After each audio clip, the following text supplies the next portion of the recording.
आज लिखने का कुछ नहीं है, लिखने का जब होगा तब मैं आपको बोलूंगा, मैं मतलब डिक्टेट करूंगा, पर मैं पहले पूरा समझा देता हूं, पहले मैं पूरा समझा देता हूं, है ना। क्या सीखेंगे कल का, हल्का सा रिकैप कराऊंगा, ज्यादा नहीं कराऊंगा। कल सारे लोग आए थे, आज कोई का फर्स्ट क्लास थोड़ी है। नोमन कल ऑनलाइन आया था, चलो कोई बात नहीं।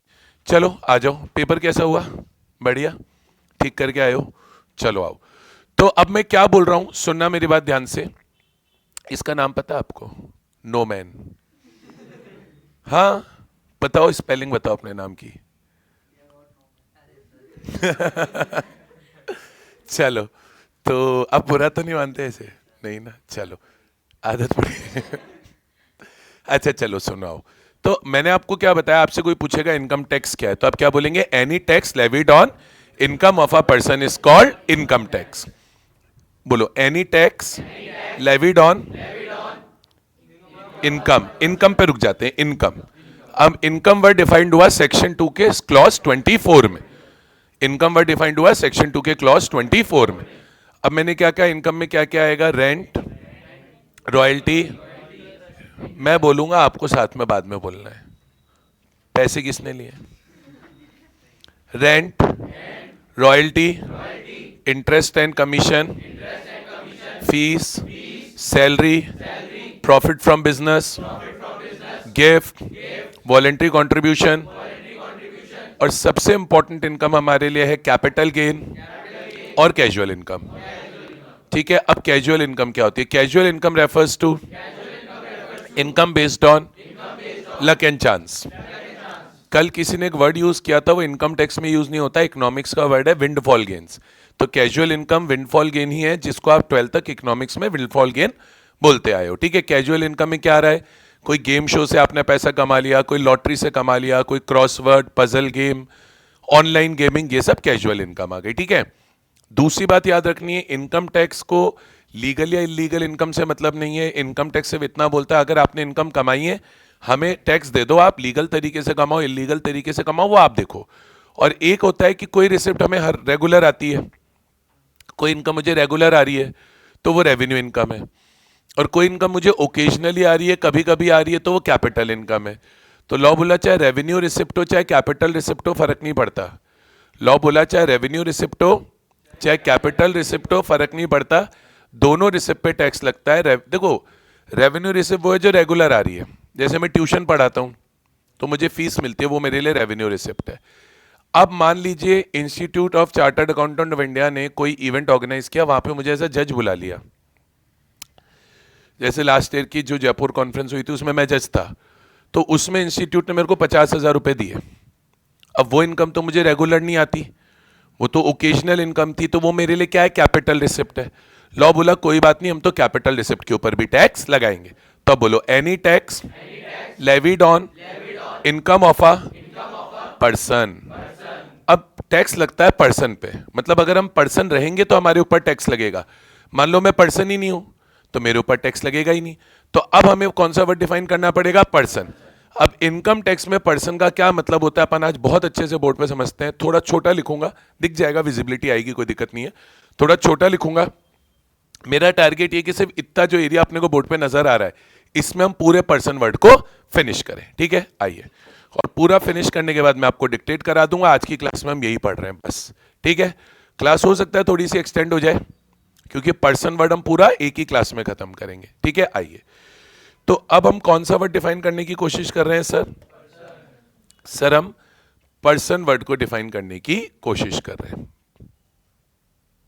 ठीक है, आओ। तो अब सर इनकम टैक्स लॉ जो है वो पर्सन वर्ड को डिफाइन करता है सेक्शन 2 के क्लॉज 31 में। कहां डिफाइन करता है? सेक्शन 2 के क्लॉज 31 में। ये यहां पर डिफाइन करता है द टर्म पर्सन, की पर्सन कौन होता है। तो इनकम टैक्स बोला टोटल 7 टाइप के पर्सन होते हैं। इनकम टैक्स क्या बोला बेटा? इनकम टैक्स बोला बेटा, इनकम टैक्स बोला बेटा टोटल 7 टाइप्स के पर्सन होते हैं। टोटल कितने टाइप के पर्सन होते हैं? 7। अगर अपन बात करें इनकम टैक्स लॉ में, तो इनकम टैक्स लॉ में टोटल कितने टाइप के पर्सन रहेंगे बेटा? इनकम टैक्स लॉ में टोटल 7 टाइप के पर्सन रहेंगे। सबसे पहला पर्सन रहेगा इंडिविजुअल। तो क्या एक इंडिविजुअल पे टैक्स लगेगा? बिल्कुल सर, एक इंडिविजुअल के ऊपर टैक्स लगेगा। अब आपसे कोई पूछे यार इंडिविजुअल का क्या मतलब होता है, तो बेटा इंडिविजुअल का मतलब होता है, बेटा इंडिविजुअल का मतलब होता है नेचुरल पर्सन। इंडिविजुअल वर्ड का क्या मतलब होता है?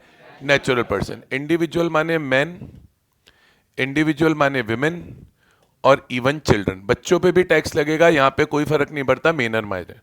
भूल जाओ ये इंडियन कॉन्ट्रैक्ट एक्ट का कॉन्सेप्ट था मेजर माइनर।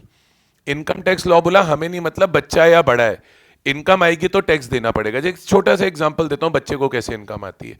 मान लिया मनन्ने है, ठीक है, मनन्ने 12 साल का है मान लो एक बार। अब इसको एक मूवी में रोल मिल गया, मूवी में रोल मिल गया। मूवी में नहीं आते क्या बच्चे, करते हैं ना बच्चे एक्टिंग। अब मूवी में रोल मिला, इसने अच्छी एक्टिंग करी, इसको 10 लाख रुपए मिले, तो इस इनकम पे टैक्स लगेगा। हम ये नहीं बोल सकते अरे तो 12 साल का बच्चा इस पे कैसे टैक्स लगा देंगे, बिल्कुल लगेगा, बिल्कुल लगेगा। जैसे ये है, मान लो क्या नाम है आपका, तनिष्का है। तनिष्का मान लो 15 साल की है और बहुत अच्छी सिंगर है। अब इसने 2-4 अच्छे प्लेबैक सॉन्ग गा दिए।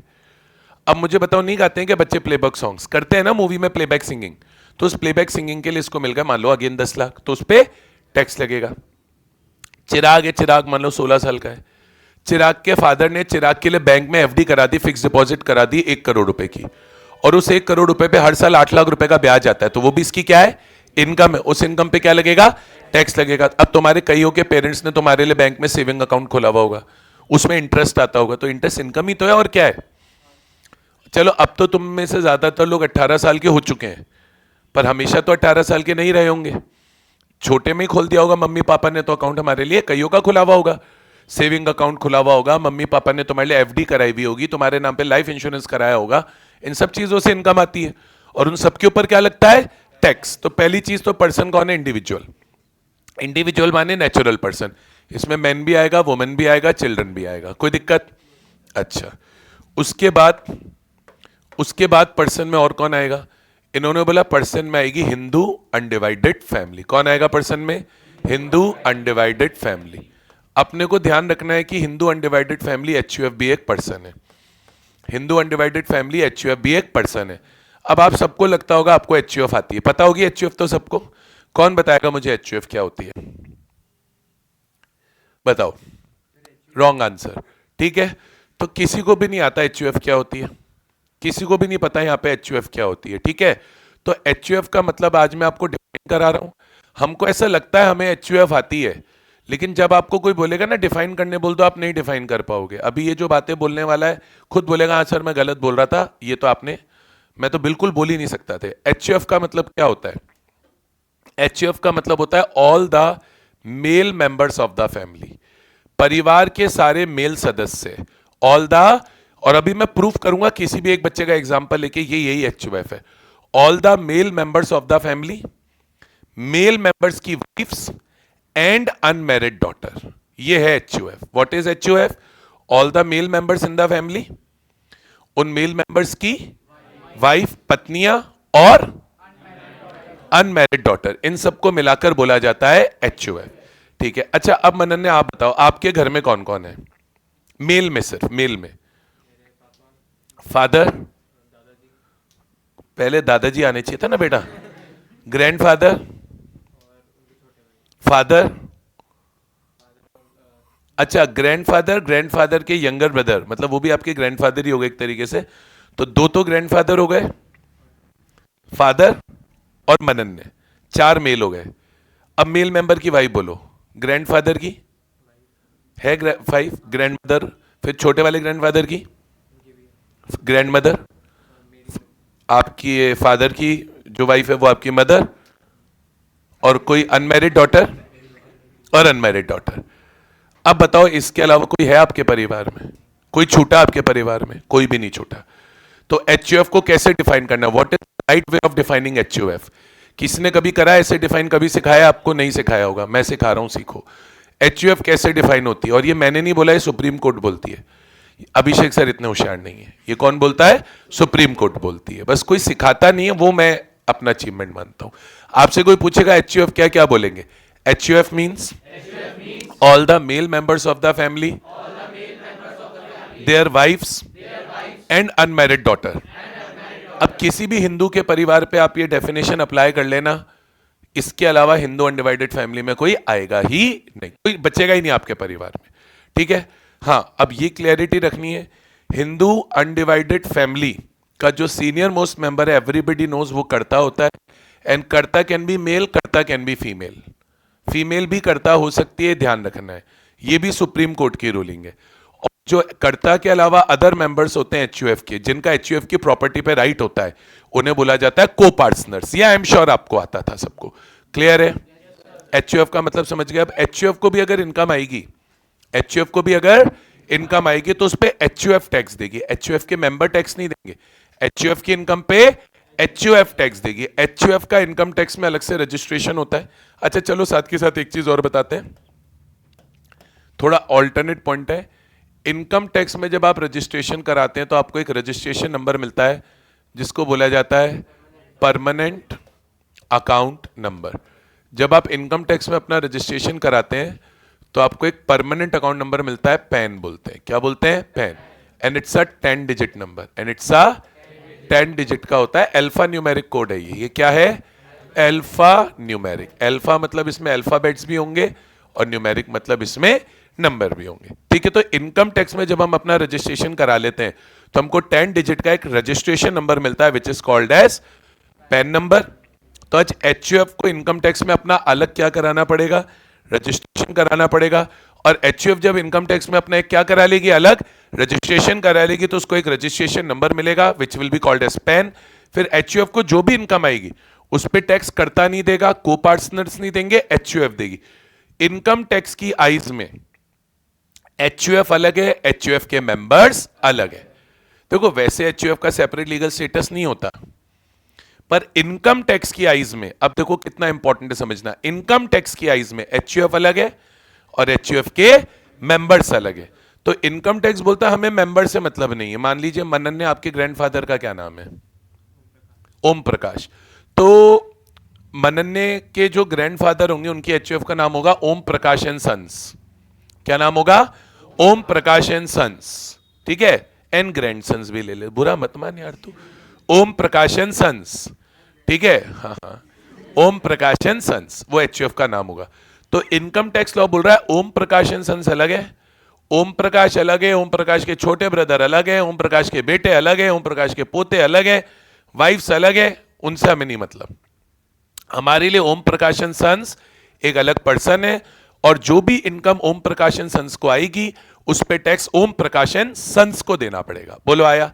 दूसरी चीज जो ज्यादा इंपॉर्टेंट है, इनकम टैक्स में barring few cases, income tax law इस तरीके से डिजाइन किया गया है कि एक इनकम पे दो बार टैक्स ना लगे, डबल टैक्सेशन ना हो। पूरे इनकम टैक्स लॉ को पढ़ाते वक्त ये लॉजिक चलेगा, याद रखना, और हर जगह मैं ये लॉजिक बताऊंगा जहां जहां अप्लाई होगा। कभी भी एक इनकम पे दो बार टैक्स नहीं लगता है एक्सेप्ट इन एक्सेप्शनल सिचुएशंस। अब क्या होगा? एचयूएफ ने बिजनेस किया, उस बिजनेस में प्रॉफिट हुआ, तो टैक्स किसने दिया? एचयूएफ ने दिया, एचयूएफ के मेंबर ने दिया, एचयूएफ ने दिया। अब एचयूएफ अपने प्रॉफिट में से टैक्स दे देगी, जो रिमेनिंग प्रॉफिट बचेगा वो तो अपने मेंबर्स को डिस्ट्रीब्यूट करेगी। तो मान लीजिए 1 लाख रुपए तो ओम प्रकाश ने रख लिए, जो आपके ग्रैंडफादर हैं, 1 लाख रुपए इसके फादर को दे दिए, 1 लाख रुपए छोटे भाई को दे दिए, और 1 लाख रुपए लेटर से मनन्ने को भी दे दिए। बोले जा तो इससे कोचिंग की फीस भर देना कॉन्सेप्ट्स की, ठीक है? तो भैया अब क्या हुआ? एचयूएफ ने प्रॉफिट कमाया, उस पर टैक्स दिया, और वो प्रॉफिट किसको डिस्ट्रीब्यूट किया? अपने मेंबर्स को डिस्ट्रीब्यूट करा। करा कि नहीं करा? अब जो प्रॉफिट मेंबर्स के पास आया, क्या मेंबर उस प्रॉफिट पर वापस से टैक्स देगा?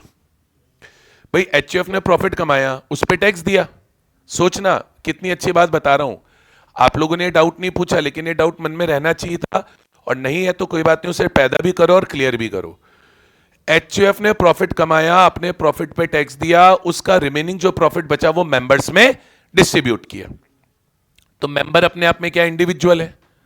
तो क्या मेंबर उस वाले प्रॉफिट पे वापस टैक्स देंगे क्या? तो आंसर है नहीं देंगे। एचयूएफ से जब मेंबर को शेयर इन प्रॉफिट मिलता है, जब एचयूएफ से मेंबर्स को शेयर इन प्रॉफिट मिलता है,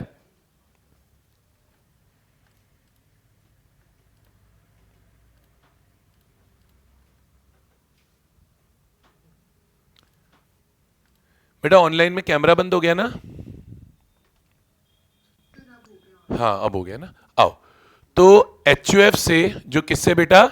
एचयूएफ से मेंबर्स को शेयर इन प्रॉफिट मिलता है, वो मेंबर्स के लिए एग्जेम फ्रॉम टैक्स है, वो मेंबर्स के लिए एग्जेम फ्रॉम टैक्स है। याद रखना उसके ऊपर मेंबर्स टैक्स पे नहीं करेंगे, it is fully exempt from tax for the members, it is fully exempt from tax for the members. आती है बात समझ में? नहीं आती? बोलिए यस और नो। है कॉन्सेप्चुअल क्लैरिटी या नहीं है? बताओ, है कॉन्सेप्चुअल क्लैरिटी या नहीं है?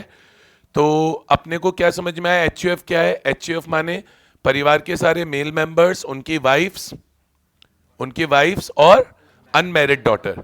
एचयूएफ टैक्स की आइज में एक सेपरेट पर्सन है। एचयूएफ के प्रॉफिट पर एचयूएफ टैक्स देगी, जो रिमेनिंग प्रॉफिट बचेगा वो जब मेंबर्स को डिस्ट्रीब्यूट होगा तो मेंबर उसके ऊपर वापस से टैक्स नहीं देंगे। क्लियर है? हाँ बोलो। पार्टनर नहीं है बेटा, मेंबर है, और बिल्कुल होगी, क्यों नहीं होगी, डेफिनेटली होगी। क्यों नहीं हुआ? तो मेल मेंबर की डेथ हो गई तो मेल मेंबर एचयूएफ का मेंबर तो है ही तो भी, हाँ, उसका प्रॉपर्टी पे राइट है, उसका प्रॉपर्टी पे राइट है। जब तक आप उसको प्रॉपर्टी में से शेयर देके अलग नहीं कर रहे, ही continues to be the part of the HUF, whether live or dies, doesn't matter. यहां तक क्लियर है क्या? हाँ बेटा। डिविडेंड आगे आएगा, अभी डिविडेंड थोड़ी आया है, अभी सिर्फ हम एचयूएफ पे पहुंचे। एचयूएफ डिविडेंड देती है तो बताओ। तो डिविडेंड पे जब जाएंगे मैं बताऊंगा, डिविडेंड पे जब आएंगे मैं बताऊंगा। यहां तक क्लियर है? बताओ यहां तक क्लियर है? चलिए, तो इंडिविजुअल हो गया, एचयूएफ हो गया। तो अब एचयूएफ के बाद अगला पर्सन कौन सा आता है वो देखेंगे। पहले एचयूएफ के बारे में थोड़ा सा लिखते हैं। एचयूएफ में क्या क्या आया? परिवार के मेल मेंबर्स आए, मेल मेंबर्स की वाइफ्स आई, और अनमैरिड डॉटर्स आई, और अनमैरिड डॉटर्स आई। ठीक है? अच्छा, एक चीज और समझना, देखो ये बात कौन कर रहा है भाई? क्या हो गया? क्या हो गया? अनमैरिड डॉटर्स आई, तो मेल मेंबर्स आई, वाइफ्स आई, और कौन आई? अनमैरिड डॉटर्स आई। क्लियर है क्या? पक्का समझ में आता है? मैं देखो इंटर में डांटता नहीं हूं, और मैं कोशिश करता हूं कम से कम डांटूं, क्योंकि ये लेवल अलग है। मैं मान के चलता हूं यहाँ पे वही बच्चा बैठा है जो पढ़ने आया है, तो फाउंडेशन से थोड़ा अलग सिस्टम रहता है। तो जबरदस्ती डांट खाने के काम मत करो कि मैं आपको फालतू में पंखे वंखे पे बिठाऊं, कोई फायदा नहीं है। ठीक है? गर्मियों में तुम ही परेशान होगे, पंखा नीचे आ जाएगा, तुम ऊपर चले जाओगे, बच्चे पे बच्चे परेशान होंगे, क्या फायदा है? समझा तू मैथ्स? नहीं समझा ना तू? नहीं समझा ना? पंखा नीचे आएगा, तू ऊपर जाएगा, और बाकी लोग परेशान होंगे। बाद में वर्क करना, क्या मैथ सिखाई मैंने। ठीक है? चलो क्लियर है? समझे चिराग? क्या समझे कि एचयूएफ में कौन आ रहा है? मेल मेंबर, वाइफ और अनमैरिड डॉटर। एक कॉन्सेप्ट और बताता हूं, अगर जानना चाहो तो। एचयूएफ भी दो टाइप की होती है, मिताक्षरा और दया भाग। मिताक्षरा और दया भाग, दया भाग नहीं है ना, बोले वो चोर है दया भाग है, वो वाला दया भाग नहीं है ये। ठीक है? मिताक्षरा और दया भाग बोलते हैं, मिताक्षरा और दया भाग। तो दो स्कूल ऑफ थॉट चलते हैं। ठीक है? एक स्कूल ऑफ थॉट अपने नॉर्थ इंडिया में ज्यादा है, एक school of thought eastern India में ज्यादा है। ठीक है? साउथ में नहीं, ईस्ट में ज्यादा है। ठीक है? तो मिताक्षरा स्कूल ऑफ थॉट ये बोलता है, मिताक्षरा स्कूल ऑफ थॉट ये बोलता है, मतलब दोनों स्कूल ऑफ थॉट में फर्क क्या है सिर्फ इतना समझ लो, मैं इंट्रो के लिए बता रहा हूं, कहोगे तो थोड़ा सा लिखवा भी दूंगा, वैसे नीट नहीं है सर। एक स्कूल ऑफ थॉट है जो वो ये बोलता है कि आपको परिवार की प्रॉपर्टी पे जो राइट होता है वो बाय बर्थ होता है, तो आप कभी भी परिवार की प्रॉपर्टी में अपना शेयर मांग के परिवार से अलग हो सकते हो। मतलब जैसे अपने यहां तो यही स्कूल ऑफ थॉट है, तो अपने यहां ये स्कूल ऑफ थॉट है कि आपका परिवार की प्रॉपर्टी में क्या है? शेयर है। आपका परिवार की प्रॉपर्टी में क्या है? शेयर है। जैसे मनन्ने का परिवार की प्रॉपर्टी में शेयर है। अब मनन्ने आप चाहो तो अपने ग्रैंडफादर को जाके बोल सकते हो, जो कि आपकी एचयूएफ के करता है, कि मुझे मेरा शेयर दो और अलग करो। 18 साल के हो गए ना आप, जाओ ग्रैंडफादर को आज ही बोलो साडा हक एथे रख। मैं बोल रहा हूं, जो डंडों से सुताई होगी आपकी, ऐसी शक्ल कर देंगे आपकी, मैं बता रहा हूं। ठीक है? तो देखो मैंने क्या बोला, एक स्कूल ऑफ थॉट क्या बोलता है कि आप कभी भी जो भी एचयूएफ है उसकी प्रॉपर्टी में अपना शेयर मांग सकते हो और एचयूएफ से अलग हो सकते हो। दूसरा स्कूल ऑफ थॉट बोल सकता है जब तक कर्ता जिंदा है आपका एचयूएफ की प्रॉपर्टी पर कोई राइट नहीं है, सारा राइट कर्ता का है, और प्रॉपर्टी बाकी लोगों में डिस्ट्रीब्यूट तभी होगी जब कर्ता की डेथ हो जाएगी। तो बेटर स्कूल ऑफ थॉट तो यही वाला है कि उसके मरने का वेट ना करें, पहले ही अपना शेयर मांग ले, क्योंकि दूसरे स्कूल ऑफ थॉट में तो कर्ता का मरने का वेट करना पड़ेगा, तो या तो कर्ता खुद मर जाएगा, आगे मैं नहीं बोल रहा, ठीक है, फैक्ट है, बट ये फैक्ट है, ये फैक्ट है। इसीलिए अपने को एक चीज समझनी है कि बेटर स्कूल ऑफ थॉट तो यही है कि आप जिंदा रहते ही अगर कोई अपना शेयर मांग रहा है तो उसे दे दो। क्लियर है क्या? चलो खैर, ये तो नॉलेज वाली बात हो गई। हाँ, एक चीज और, हिंदू अनडिवाइडेड फैमिली का नाम से ही क्लियर है, this concept will exist only in Hindus, in no other religion this concept will apply. This concept will not apply to Muslims, Christians, Jews और Parsis. This is a concept limited to Hindu undivided family. Clear है? ये तो पढ़ा होगा आपने बचपन में भी। अच्छा, अब अगला आता है इंडिविजुअल हो गया, एचयूएफ हो गया। एचयूएफ में मेन बात टैक्स के पॉइंट ऑफ व्यू से क्या याद रखने की इतनी सी है कि एचयूएफ टैक्स की आइज में एक सेपरेट पर्सन है। एचयूएफ अपने प्रॉफिट पे टैक्स देती है और जब वो प्रॉफिट में से शेयर मेंबर्स को दिया जाएगा तो मेंबर्स के लिए वो एग्जेम्प्ट है। एग्जेम्प्ट होना यानी टैक्स फ्री होना, मेंबर्स को उसके ऊपर टैक्स नहीं देना है। क्लियर है? आया समझ में? नहीं आया? तो एक पर्सन इंडिविजुअल हो गया, एक पर्सन एचयूएफ हो गया। और पर्सन में कौन आएगा? अब पर्सन में आती है बेटा पार्टनरशिप फर्म। और याद रखना, मैं जहां जहां पार्टनरशिप फर्म की बात करूंगा बोलने की जरूरत नहीं है partnership firm is including LLP. तो पार्टनरशिप फर्म जब हम बोल रहे हैं तो इसमें दोनों तरह की पार्टनरशिप आ गई। कौन से दोनों तरह की पार्टनरशिप आ गई? इसमें इंडियन पार्टनरशिप एक्ट 1932 वाली पार्टनरशिप भी आ गई और उसमें एलएलपी एक्ट 2008 वाली पार्टनरशिप भी आ चुकी है।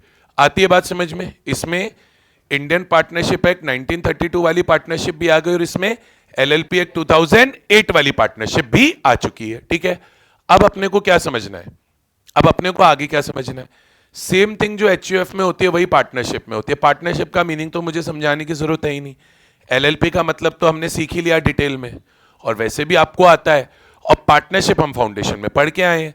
पार्टनरशिप क्या होती है? रिलेशन बिटवीन टू और मोर पर्संस जो मिलकर बिजनेस का प्रॉफिट शेयर करते हैं और उनमें म्यूचुअल एजेंसी होती है। वो अपने को आता है, वो मुझे नहीं बताना। तो अगेन बस इतना सा सीखेंगे आप पार्टनरशिप में। सेम रूल, पार्टनरशिप पहले अपने प्रॉफिट पे खुद टैक्स देगी। अगेन इनकम टैक्स की लॉ आइज में, इनकम टैक्स लॉ की आइज में partnership is a separate person. तो पार्टनरशिप अपना पैन नंबर लेगी, इनकम टैक्स में रजिस्ट्रेशन कराएगी और अपने प्रॉफिट पे टैक्स देगी। फिर प्रॉफिट में से टैक्स देने के बाद जो प्रॉफिट आफ्टर टैक्स बचेगा वो किसको डिस्ट्रीब्यूट करेगी? पार्टनर्स को। और वो प्रॉफिट पार्टनर्स के लिए एग्जेम्प्ट रहेगा। पार्टनर अपने प्रॉफिट्स के ऊपर, कौन बेटा? पार्टनर्स अपने प्रॉफिट के ऊपर फिर से टैक्स नहीं देंगे। पार्टनर्स अपने प्रॉफिट के ऊपर फिर से टैक्स नहीं देंगे। बोलो आता है क्या? अरे आता है कि नहीं आता? तो पार्टनर्स अपने प्रॉफिट पे फिर से टैक्स नहीं देते हैं। पार्टनर्स अपने प्रॉफिट पर फिर से टैक्स नहीं देते हैं। पार्टनर्स के लिए प्रॉफिट क्या होता है? एग्जेम्प्ट फ्रॉम टैक्स होता है। क्लियर है? अगला केस आता है। अगला पर्सन कौन सा आता है? कितने पर्सन हो गए सर? एक तो इंडिविजुअल हो गया, एक एचयूएफ हो गया, एक पार्टनरशिप हो गया। अब अगला पर्सन अपन बात करेंगे, अगला पर्सन अपन बात करेंगे बेटा कंपनी पे। किस पे बात करेंगे? कंपनी पे। अगला पर्सन बेटा अपन बात करेंगे कंपनी पे। अब देखो, अगर मैं कंपनी की बात करता हूं तो अगेन कंपनी का मतलब तो हमें पता ही है। कंपनी मतलब जो कंपनीज एक्ट 2013 में रजिस्टर्ड है। बट याद रखना अगेन, जब मैं कंपनी की बात कर रहा हूं तो इसमें डोमेस्टिक या इंडियन कंपनी की भी बात कर रहा हूं, और जब मैं कंपनी की बात कर रहा हूं तो मैं कंपनी में फॉरेन कंपनी की भी बात कर रहा हूं। तो I am talking both about domestic company as well as foreign company. मैं दोनों की बात कर रहा हूं। अगेन कंपनी का तो सभी जानते हैं, वैसे भी सेपरेट लीगल स्टेटस होता ही है। तो कंपनी अपना इनकम टैक्स में रजिस्ट्रेशन कराएगी। कंपनी को प्रॉफिट होगा, कंपनी को भी अपने प्रॉफिट पे टैक्स देना पड़ेगा, कोई प्रॉब्लम नहीं है। लेकिन अब कंपनी में सिस्टम अलग है। कंपनी को प्रॉफिट होता है, कंपनी अपने प्रॉफिट में से टैक्स दे देती है। बचा हुआ प्रॉफिट में से कंपनी क्या करेगी? या तो उसे रिजर्व्स में डाल देगी, जिसे हम रिटेन्ड अर्निंग्स भी बोलते हैं, या फिर कंपनी प्रॉफिट में से क्या देगी? डिविडेंड देगी। कंपनी जब प्रॉफिट में से डिविडेंड देगी तो डिविडेंड किसको देगी? शेयर होल्डर्स को देगी। कंपनी जब प्रॉफिट में से क्या देगी? डिविडेंड देगी, तो किसको देगी? शेयर होल्डर को देगी। तो शेयर होल्डर्स को जो डिविडेंड मिलेगा वो टैक्सेबल होता है, वो एग्जाम नहीं होता। शेयर होल्डर को जब डिविडेंड मिलेगा तो वो टैक्सेबल होता है, शेयर होल्डर के लिए एग्जाम नहीं होता। लॉ ये बोल रहा है, लॉ ये बोल रहा है, प्लीज याद रखना, लॉ ये बोल रहा है कि हमारे लिए कंपनी का प्रॉफिट अलग है और शेयर होल्डर को दिया गया डिविडेंड अलग है। तो कंपनी को मान लो 1 लाख का प्रॉफिट हुआ, उस पे कंपनी ने 30% का टैक्स दे दिया, कितने बचे 70,000। 70,000 में मान लो कंपनी ने अपने 10 शेयर होल्डर्स को डिविडेंड दे दिया 7,000 रुपए का, तो 7,000 रुपए का डिविडेंड जिस भी शेयर होल्डर को मिल रहा है उसे अलग से जाके उस डिविडेंड के ऊपर टैक्स देना पड़ेगा। बच्चे बोलते हैं यहां तो एक इनकम पे 2 बार टैक्स हो रहा है, बिल्कुल हो रहा है, पर होता यही है।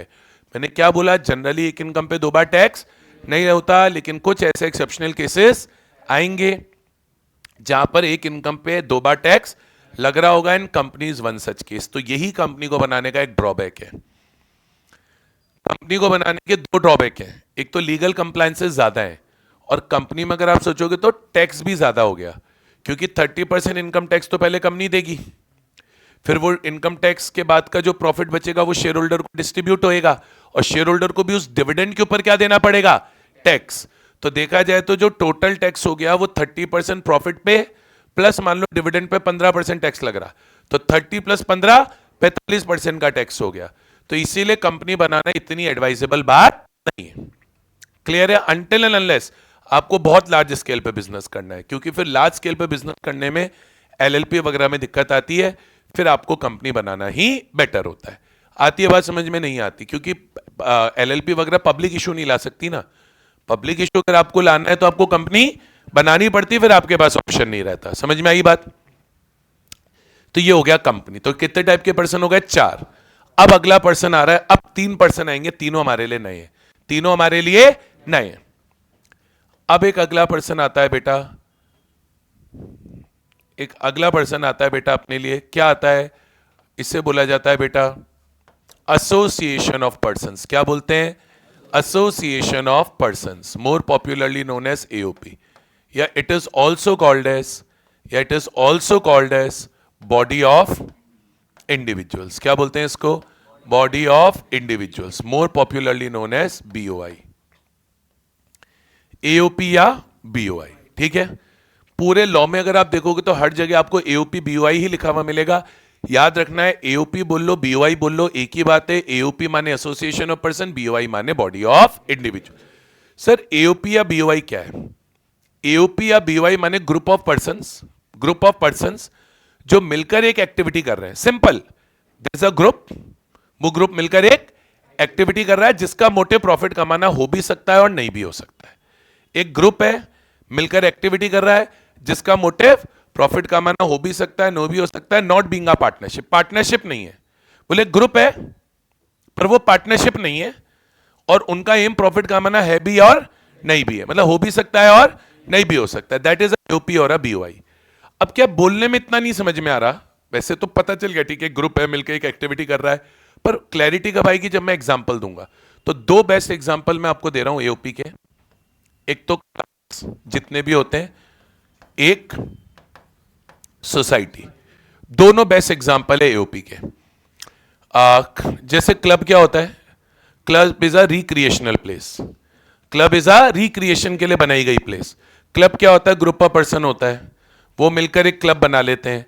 वहां पे क्लब में क्या होता है? स्पोर्ट्स होते हैं, जिम होता है, स्विमिंग पूल होता है, पार्टी होती है, रेस्टोरेंट होता है, बार होता है, यही तो होता है क्लब। जयपुर क्लब, पोलो क्लब, बहुत सारे क्लब है, लायंस क्लब, जय क्लब। जयपुर में बहुत सारे क्या है? क्लब है। तो ये होता है क्लब। फिर एक होता है सोसाइटी। सोसाइटी जैसे अगर आप लोग में उससे कोई अपार्टमेंट में रहता हो तो हाउसिंग सोसाइटीज ही बन जाती है। रहता कोई यहाँ पे अपार्टमेंट्स में? कोई नहीं रहता, कोई भी अपार्टमेंट में नहीं रहता। फ्लैट्स में, मतलब अपार्टमेंट से मेरा मतलब है फ्लैट में कोई नहीं रहता, कोई भी नहीं रहता। सरप्राइजिंग यार, सब अमीर लोग हैं, ज्यादा फीस लेनी पड़ेगी। चलो, तो जैसे मैं बताता हूँ, मैं फ्लैट में रहता हूँ, ठीक है? तो जैसे मैं जिस बिल्डिंग में रहता हूँ उसमें 72 फ्लैट्स हैं। कितने?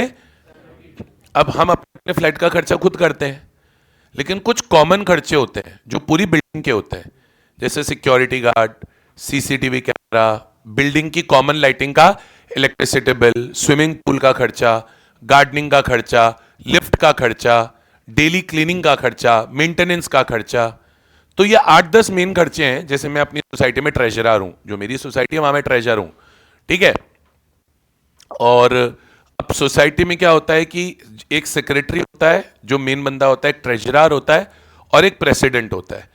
तो जैसे आपने वो देखी हो, टीवी पे एक सीरीज आती है चश्मा चश्मा समथिंग, तारक मेहता। तो हाँ, यस, तो उन्होंने क्या बनाई हुई है, गोकुल धाम सोसाइटी बनाई हुई है। क्या बनाई हुई है? गोकुल धाम सोसाइटी बनाई हुई है। तो गोकुल धाम सोसाइटी में जो एक पर्सन है स्पेक्स वाला, जो फ्रेंड है, मिस्टर मेहता, नहीं नहीं, वो कौन है जो उसका सोसाइटी गाइड है? बीड़े। अच्छा, आत्माराम बोलूंगा मैं, थोड़ा अजीब सा हो गया बीड़े। तो जो आत्माराम है, जो आत्माराम करके बंदा है, ठीक है, वो क्या है, उस सोसाइटी का सेक्रेटरी है। तो बेसिकली जो सोसाइटी का सेक्रेटरी या ट्रेजरर्स होते हैं, वो क्या करते हैं सोसाइटी में, पहले तो एक सोसाइटी बनती है। सोसाइटी बनती है, सोसाइटी क्या है? हाउसिंग सोसाइटी का एग्जांपल ले रहे हैं हम। कई और तरह की, जैसे फार्मर सोसाइटी भी होती है, क्रेडिट सोसाइटी भी होती है, क्रेडिट कोऑपरेटिव सोसाइटी भी होती है, ठीक है। मैं एग्जांपल किसका ले रहा हूं? हाउसिंग सोसाइटी का, क्योंकि वो हम समझ पाएंगे। तो हाउसिंग सोसाइटी में क्या होता है, सोसाइटी बनती है, पहले वो रजिस्टर हो जाती है सोसाइटी रजिस्ट्रेशन एक्ट 1860 में। कहां पे? सोसाइटी रजिस्ट्रेशन एक्ट 1860 में। और उस सोसाइटी में जितने भी फ्लैट ओनर्स हैं वो मेंबर बन जाते हैं, वो मेंबर बन जाते हैं, ठीक है। अब वो सारे मेंबर क्या करते हैं, मिलकर हर महीने कुछ पैसा कंट्रीब्यूट करते हैं। अमाउंट फिक्स हो जाता है, लेटर से 8,000 रुपीज। तो अब हमारे जैसे अपार्टमेंट में 8,000 रुपए ही है, तो 70 फ्लैट है, 72 है टू बी प्रिसाइज। तो 72 इंटू 8,000 कर लो, करो करो करो, दिमाग लगाओ थोड़ा सा। 70, और कल से कैलकुलेटर ले आना, पढ़ाई नहीं होगी मेरे सब्जेक्ट में। आज आज और बिना कैलकुलेटर के काम चल जाएगा, कल से कैलकुलेशन पार्ट आएगा और वो मोबाइलों पे नहीं होगा, मैं पहले ही बता रहा हूँ। स्टेट्स और ये सब अकाउंट्स की कैलकुलेशन तो मोबाइल पे कर लेते थे, मेरे सब्जेक्ट की कैलकुलेशन मोबाइल पे नहीं होगी, दिमाग घूम जाएगा। कितना आ रहा है? अभी तो आ रहा है 5,76,000 हर महीने आता है ये पैसा मेरी सोसाइटी में। और उससे सोसाइटी के सारे क्या पे होते हैं? कॉमन खर्चे पे होते हैं। 1,00,000 रुपए तो स्विमिंग पूल वाला ही ले जाता है। अब कोई अगर एक जना देने बैठ गया तो हो गया काम। नहीं दे सकता ना, फिर बोले नहीं स्विमिंग पूल चाहिए ही नहीं, मैं घर पे नहाऊंगा बाल्टी से, चाहिए ही नहीं साहब, ठीक है। तो अब सोसाइटी के कॉमन खर्चे से मिट आउट होते हैं। तो अभी ये किसका एग्जांपल है? एसोसिएशन ऑफ पर्सन का, जो क्या मिलकर एक एक्टिविटी कर रहे हैं, अपार्टमेंट को मेंटेन करने की एक्टिविटी कर रहे हैं, जिसमें हर बंदा हर महीने कुछ अमाउंट कंट्रीब्यूट कर। अब हो सकता है ना सोसाइटी को भी प्रॉफिट हो जाए। कैसे? अब हर महीने कितने रुपए ले रहे हो? 8,000, तो एक महीने में हो गए 5,76,000, मल्टीप्लाइड बाय करो 12, मल्टीप्लाइड बाय करो 12, कितना आ रहा है बताओ?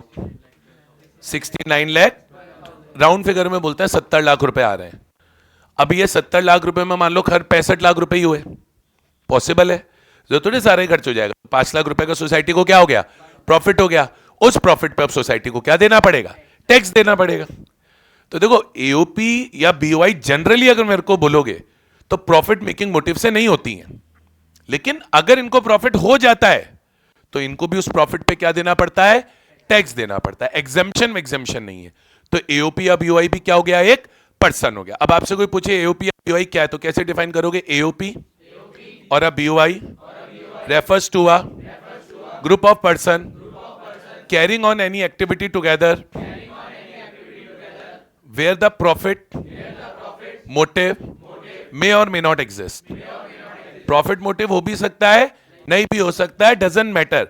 मिलकर अगर साथ में एक एक्टिविटी करी जाए तो उस एक्टिविटी को एसोसिएशन ऑफ पर्सन या बॉडी ऑफ इंडिविजुअल बोलते हैं, जिसके बेस्ट दो एग्जांपल मैंने दिए, एक क्लब और दूसरा सोसाइटी। अब सोसाइटी 50 तरह की होती है, but practically example AOP BOI की यही है। एक और एग्जाम्पल एओपी बीओआई का जो बहुत बेसिक से लेवल का है, बट चलो दे देता हूं। को ओनरशिप। आज मैंने, चिराग ने और नोमैन ने, ठीक है, हम तीनों ने मिलकर एक प्रॉपर्टी खरीद ली और उसको रेंट पे चढ़ा दिया, हो गया एओपी। एओपी क्या है? Group of person. कितने लोगों का ग्रुप हो गया? अभिषेक, चिराग और नोमान। अब हम तीनों का ग्रुप हो गया, अभिषेक, चिराग और नोमान का। अभी हम तीनों का ग्रुप मिलकर क्या एक्टिविटी कर रहा है? प्रॉपर्टी भाड़े पे चढ़ा रहा है। भाड़ा आ जाता है, आपस में बांट लेते हैं। ये पार्टनरशिप नहीं हुई, ये पार्टनरशिप नहीं हुई, क्योंकि पार्टनरशिप के लिए तो बिजनेस होना चाहिए। हमारा बिजनेस तो कुछ नहीं है, हमारे पास तो क्या है, को ओनरशिप ऑफ प्रॉपर्टी है। तो को ownership of property is also one very good example of AOP. बोलो आया? तो एग्जाम्पल बहुत है मेरे पास देने को, मैंने थीम समझो कि क्या है, कॉन्सेप्ट समझो कि क्या है। कहानी थोड़ी सुना रहा हूं बेटा, एक था राजा एक थी रानी, दोनों भग गए, खत्म कहानी। मरते तो है नहीं ना आजकल, तो भग जाते हैं। तो वो तो पुराने जमाने वाली बातें हो गई, चेंज करो स्टोरी भी। कभी छोटे बच्चों को कहानी सुनानी हो ऐसे मत सुनाओ, एक था राजा एक थी रानी, दोनों मर गए, दोनों भग गए। नए जमाने के हिसाब से बदलो अपने आप को, ठीक है? आजकल कौन मरता है, किसको इतना टाइम है? मरने का भी टाइम नहीं आज के टाइम पे। अभी ये बेटर भग जाओ, नहीं बनी दूसरी पकड़ेंगे, समझ गए? चलो, तू भी पकड़ लेना, मैं मना का कर रहा हूं, तो नाराज मत हो। नाराज तू अकेला भग जाना, कोई दिक्कत नहीं, नाराज हो जाता है यार ये। चलो चले आगे, चले। कितने टाइप के पर्सन आ गए हमको? बेटा तुम खुश तो हो लो पढ़ते पढ़ते, अब ये सब लिखना है अपने को। मैं लिखाए बिना जाऊंगा नहीं, मैं पहले ही बता रहा हूं, क्योंकि मेरे को पता है कल तक तुम भूल जाओगे। अभी दो और हैं, अभी कैसे लिखा दूं गवार। चलो, कितने टाइप के पर्सन हो गए? 5। अगेन एओपी में सेम कॉन्सेप्ट चलेगा। एओपी जो प्रॉफिट अर्न करेगी उस पर टैक्स देगी, फिर रिमेनिंग प्रॉफिट अपने मेंबर्स को डिस्ट्रीब्यूट करेगी, उस पर मेंबर वापस से टैक्स नहीं देंगे। क्लियर है? सिर्फ कंपनी में ही ऐसा हो रहा है कि कंपनी भी अपने प्रॉफिट पे टैक्स दे रही है और फिर शेयर होल्डर भी डिविडेंड पे टैक्स दे रहा है। बोलो आ रही है बात? आ रही है बात? समझ में नहीं आ रही? चलो आगे बढ़े।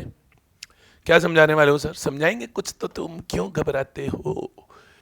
तो छठा पॉइंट आ गया, शानदार शानदार पॉइंट नहीं है बिल्कुल भी, इजी है, ठीक है? आओ सर, लोकल अथॉरिटी क्या समझा रहा हूं? अगला पॉइंट, अगला पॉइंट क्या समझा रहा हूं?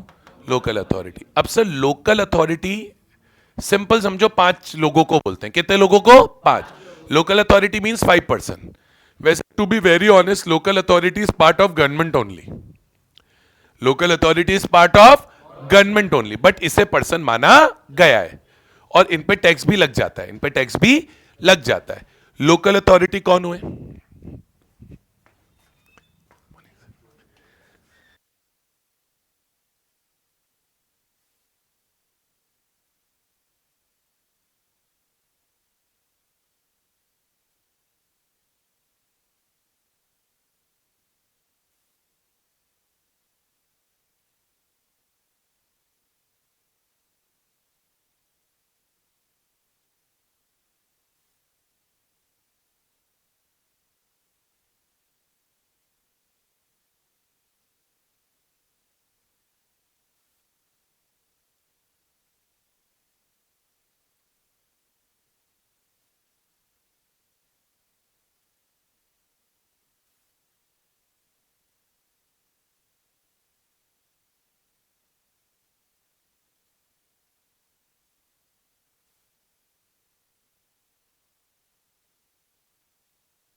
हाँ जी, हाँ जी। क्या बता रहा था? Local authority. चलो ऐसे ब्रेक मिल गया ना एक, अभी ऐसे एनर्जी आ गई। आओ, तो लोकल, तुम में आनी चाहिए एनर्जी, मेरे में नहीं, मेरे में पहले से है, ठीक है। तो लोकल अथॉरिटी, तो सर लोकल अथॉरिटी में मैंने कहा लोकल अथॉरिटी तो पार्टी गवर्नमेंट का होती है, लोकल अथॉरिटी तो पार्टी गवर्नमेंट का होती है। और टोटल कितने टाइप के लोकल अथॉरिटीज होते हैं? 5। कौन कौन से होते हैं बताओ? जैसे अपने जयपुर में लोकल अथॉरिटी में क्या है? JDA, Jaipur development authority. Jaipur की सड़क पे एक गड्ढा नहीं है, उसका पूरा क्रेडिट जेडीए का है, पूरा पूरा क्रेडिट जेडीए को मिलता है। इतना जो अपने जयपुर का इतना बढ़िया इंफ्रास्ट्रक्चर है, ना कोई रोड पे गड्ढा, ना रोड, कुछ नहीं, सब बढ़िया एकदम, तो उसका पूरा क्रेडिट तो जेडीए का। अच्छा, और कौन है लोकल अथॉरिटी? एलाइस, खुद ही का कर रहा है और क्या कर रहा है। एक जैसे जयपुर नगर निगम है, अब जयपुर में इतनी साफ सफाई है, ना रोड पे कोई गाय, ना कुत्ता, ना कचड़ा, इसका पूरा क्रेडिट जयपुर नगर निगम का। 2 तो ये है ही जयपुर में। एक municipality, municipality Jaipur municipal corporation. Municipality भी तो होती है, ये जो गाड़ी वाला आता है, गाना गाता हुआ, गाड़ी वाला आया है, कचरा लेने आया है, चिराग को लेके जाएगा, ये जो गाना आपने सुनते हो, ये कौन, ये ट्रक किसके है? म्युनिसिपैलिटी तो चला रही है। तो जो नगर निगम और म्युनिसिपल कॉरपोरेशन या डेवलपमेंट अथॉरिटीज हैं, ये सारी क्या है? Local authority. एक और है जयपुर में, एक और है जयपुर में, जेवीवीएनएल बेटा, नाम है जयपुर विद्युत वितरण निगम, आगे क्या आता है? लिमिटेड, कंपनी है, गंवार। PSU, public sector undertaking. सुनो मेरी बात, मैं तो बोलो नहीं बताया तो। एक और है जिनका आपने सोचा भी नहीं होगा कि अच्छा यार ये भी होती है, ये होता है military board, cantonment board. Jaipur में है सब शक्ति, सब शक्ति, सब शक्ति। पहले हुआ करता था चिंकारा, अभी चिंकारा की जगह 8-10 साल पहले नया मिलिट्री बोर्ड जयपुर में आ गया था। जयपुर में क्या मिलिट्री बहुत है, जयपुर क्या बोले, इन जनरल राजस्थान में मिलिट्री बहुत है, क्योंकि राजस्थान बॉर्डर शेयर करता है पाकिस्तान से, राजस्थान बॉर्डर शेयर करता है पाकिस्तान से, सब जानते हैं। तो जैसलमेर के बाद क्या? पाकिस्तान ही तो है, और क्या है? जैसलमेर के आगे पाकिस्तान है। तो भैया जयपुर में मिलिट्री प्रेजेंस बहुत ज्यादा है। तो जिन भी एरियाज में मिलिट्री प्रेजेंस होता है, जितना एरिया मिलिट्री के पास होता है, that is under control of a military board, that is under control of a. अगर आप जाएंगे तो यहां पे पानी की टंकी से स्टार्ट करते हुए, अगर आप जानते हो, ठीक है, वहां से लेकर वैशाली खातीपुरा तक पूरा एक बड़ा पोर्शन पूरा का पूरा किसके पास है? मिलिट्री के पास। अब अंदर एंट्री नहीं मिलेगी आपको, आप सोचे हम चले जाएंगे, तो चला मत जाना, स्नैपर वाले रहते हैं, गोली मार देंगे तेरे को, ठीक है, तेरी शक्ल भी ऐसी है, ठीक है। तो वो मिलिट्री बोर्ड होता है, उसे क्या बोलते हैं? मिलिट्री बोर्ड बोल लो इजी वर्ड में, लेकिन टेक्निकल वर्ड होता है कैंटोनमेंट बोर्ड। अब जम्मू एंड कश्मीर, वो तो पूरा ही मिलिट्री में है, entire Jammu and Kashmir is under military control, क्योंकि वहां पे टेररिस्ट एक्टिविटीज बहुत है, तो वहां तो है ही सिर्फ क्या? अलग अलग तरीके के अलग अलग नाम वाले मिलिट्री बोर्ड्स। जम्मू का एक हिस्सा इस मिलिट्री बोर्ड के बाद, दूसरा इसके बाद, तीसरा उसके पास, ऐसे ही है। अभी आपको बताऊं, वहां पे आपको याद है एक बहुत बड़ा बॉम्ब ब्लास्ट हुआ था कश्मीर में, पुलवामा में। अगर आज की तारीख में आप पुलवामा जाते हो, मैं तो लास्ट ईयर का बता रहा हूं आपको, जब मैं लास्ट ईयर पुलवामा गया था, पुलवामा से आगे ही गुलमर्ग और ये पहलगाम और जो सोनमर्ग, जो ये वहां की टूरिस्ट डेस्टिनेशन है, सारी वही है। तो पुलवामा पे हर 2 किलोमीटर में military, every 2 kilometres, proper machine gun लेके खड़ी हुई होती है, एवरी 2 किलोमीटर्स। उससे भी ज्यादा फ्रीक्वेंट इंटरवल पे खड़ी हुई होगी आज, because today is Republic day, 26 जनवरी।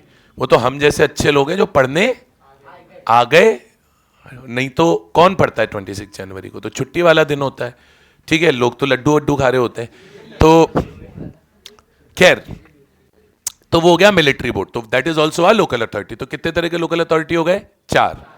बोलो, डेवलपमेंट अथॉरिटी, नगर निगम, म्युनिसिपल कॉर्पोरेशन, कैंटोनमेंट बोर्ड। और विलेजेस में इन चारों की जगह होती है पंचायत। क्या होती है? पंचायत। तो टोटल कितने तरह के लोकल अथॉरिटी हो गए बताओ? 5। बोलो, डेवलपमेंट अथॉरिटी, म्युनिसिपल कॉर्पोरेशन, नगर निगम, कैंटोनमेंट बोर्ड, पंचायत। क्लियर है क्या? और फिर इन्होंने बोला ये 6 लोग हो गए। अब लो बोला जो ऊपर वाली किसी 6 कैटेगरी में नहीं आया, जो ऊपर वाली किसी 6 कैटेगरी में नहीं आया, वो लास्ट कैटेगरी में आएगा, अदर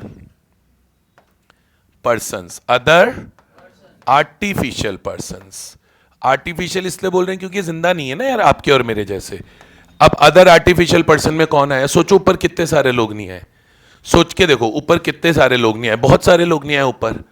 अब अदर आर्टिफिशियल पर्सन में कौन आया? Institute of chartered accountant of India. सोचो आईसीआई नहीं आई कहीं ऊपर, आप सोचोगे तो 6 के 6 पर्सन में। आज आईसीआई के अलावा, अरे एलआईसी नहीं आएगी बाबा, एलआईसी कंपनी है, life insurance corporation of India limited, it's a company. LIC का गाना गाए जा रहे हैं। आईसीआई हो गया, सेबी हो गया, आरबीआई हो गया, आईआईटीज हो गए आपके, आईएम्स हो गए, एम्स हो गया। सीबीआई कोई पर्सन ही नहीं है, वो तो गवर्नमेंट का पार्ट है, अथॉरिटी है वो तो कोई, ठीक है। तो जो आईसीआई है, सेबी है, आरबीआई है, आईआईटी है, आईएम्स हैं, एम्स हैं, ये सब किस में आ गए? अदर आर्टिफिशियल पर्सन में। तो ऐसे करके इनकम टैक्स में टोटल 7 टाइप के पर्सन है, और जिनमें से इनमें से जो भी पर्सन इनकम अर्न करेगा उस पर्सन को अपनी इनकम के ऊपर क्या देना पड़ेगा? टैक्स देना पड़ेगा। बोलो आया नहीं आया? तो आज आपसे कोई पूछे इनकम टैक्स क्या है, अब बोलो आपको इनकम टैक्स आ गया। Any tax levied on income, income का मतलब हमने समझ लिया, तो any tax levied on income of a person, person का मतलब हमने समझ लिया। तो वो जो हमने इतनी सारी इनकम्स पढ़ी, अगर इनमें से कोई भी पर्सन कमाएगा तो उस पर्सन को उस पर देना पड़ेगा tax, and that will be called income tax. बोलो आया? क्लियर है? चलिए हेडिंग बनाएंगे कॉपी में, टॉपिक नंबर 5। हेडिंग बनाएंगे कॉपी में, टॉपिक नंबर 5। टॉपिक नंबर 5 का, टॉपिक नंबर 5 का हेडिंग बना लो, definition of a person. Topic number 5 की हेडिंग बना लो, definition of a person.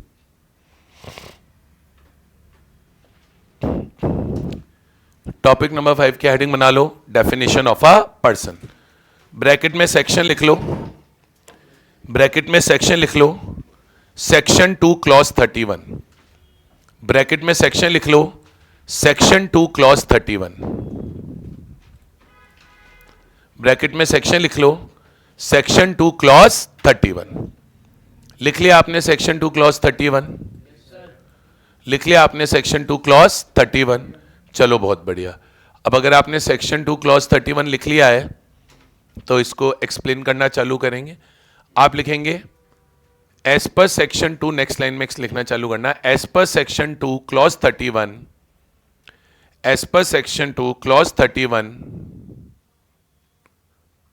Comma, person includes, person includes, person includes the following, person includes the following, person includes the following.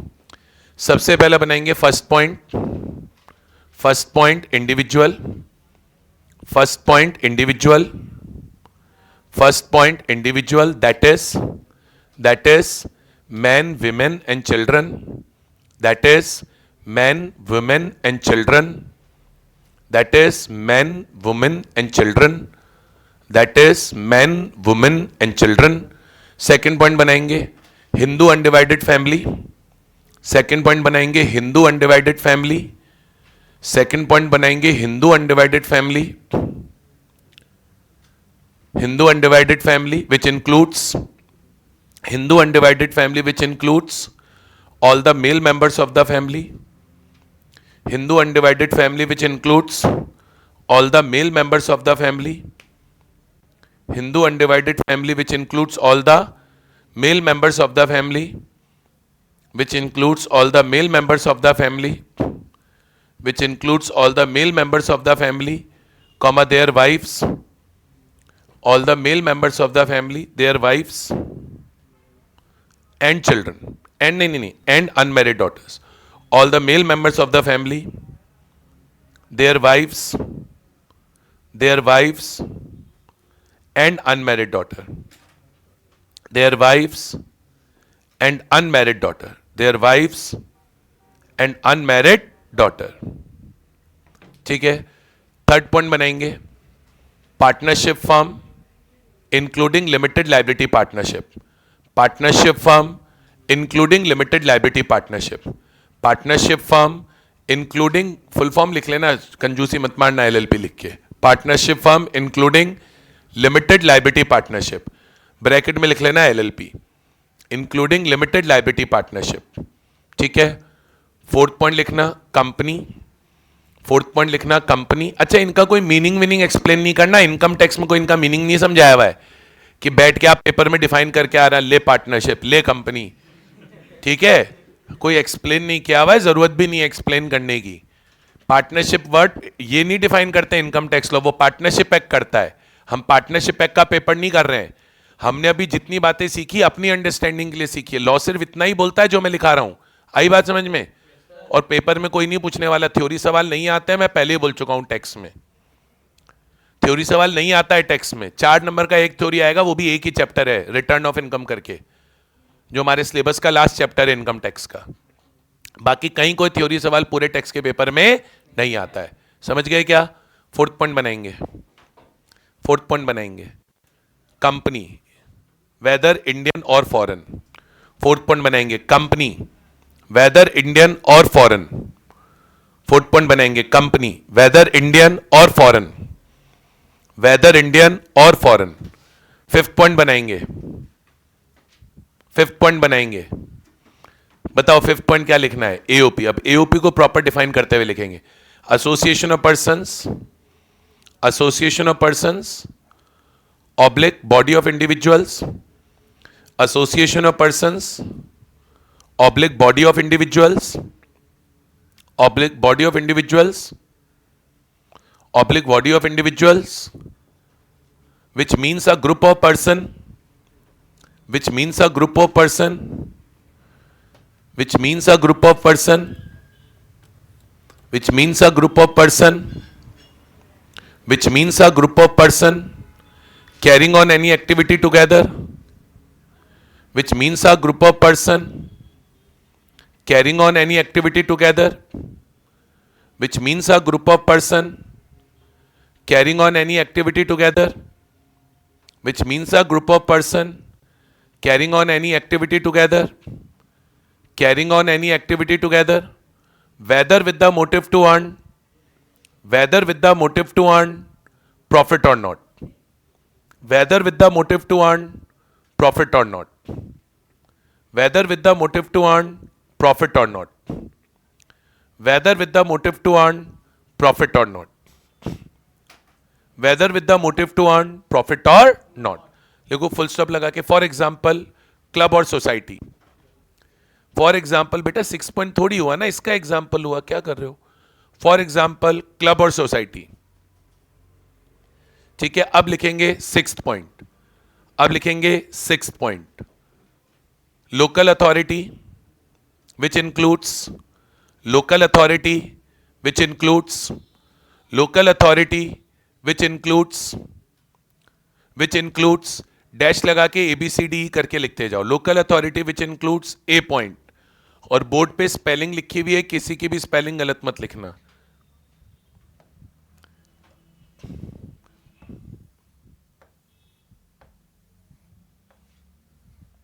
Local authority which includes करो explain, municipal corporation ABCD करके लिखते जाओ, A point municipal corporation, municipal corporation, B point development authority, development authority, development authority, development authority, C point नगर निगम, C point नगर निगम, C point नगर निगम, D point panchayat, D point panchayat, D point panchayat, E point cantonment board, CANTONMENT, CANTONMENT cantonment board.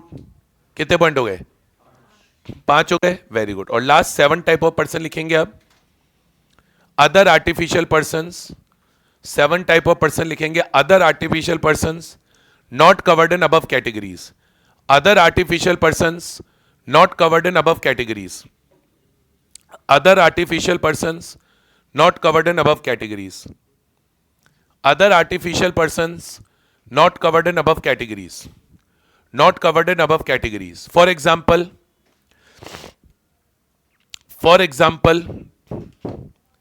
लिखो other artificial person के क्या क्या एग्जाम्पल हो सकते हैं. फॉर एग्जाम्पल लिखो बेटा, लिखे हुए बोर्ड पे. आईसीएआई, एम्स,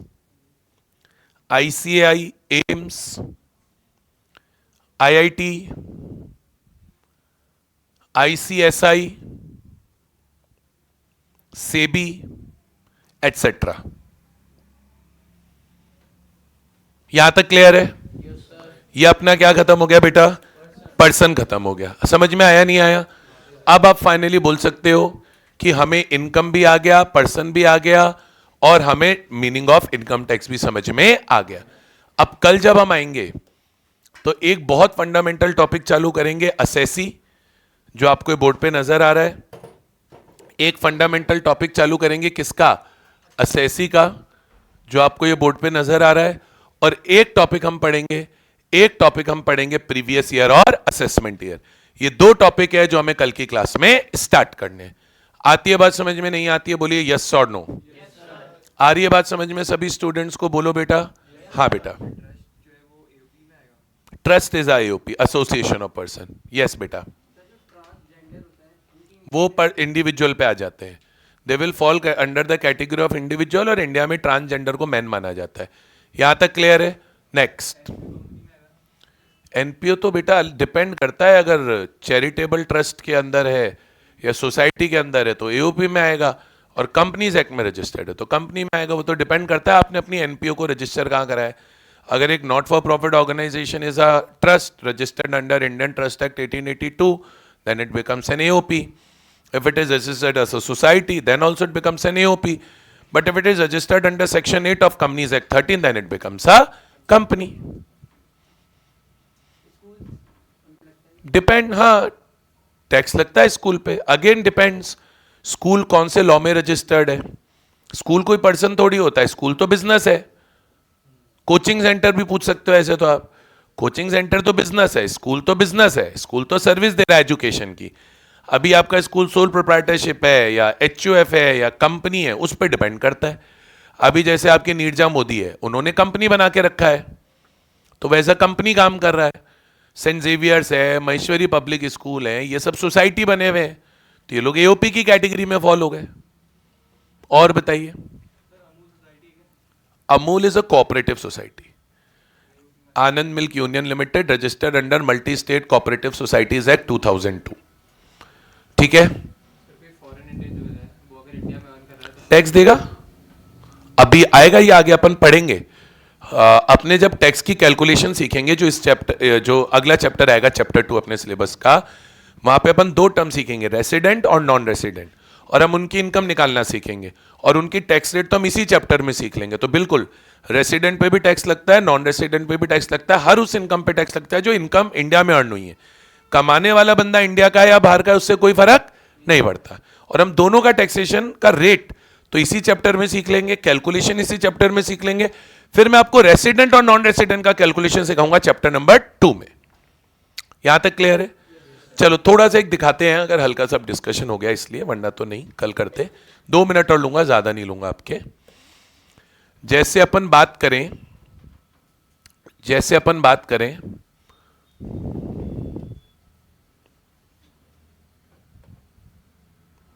तो ये हमारा टैक्स का सिलेबस है. ठीक है, ये हमारा टैक्स का सिलेबस है. ठीक है, तो इंट्रोडक्शन तो चलो पढ़ेंगे ही, इंट्रोडक्शन तो अलग है, वो तो है ही. उसके अलावा फिर क्या है, तो सबसे पहला चैप्टर फिर हम उसके बाद पढ़ेंगे residential status and scope of income.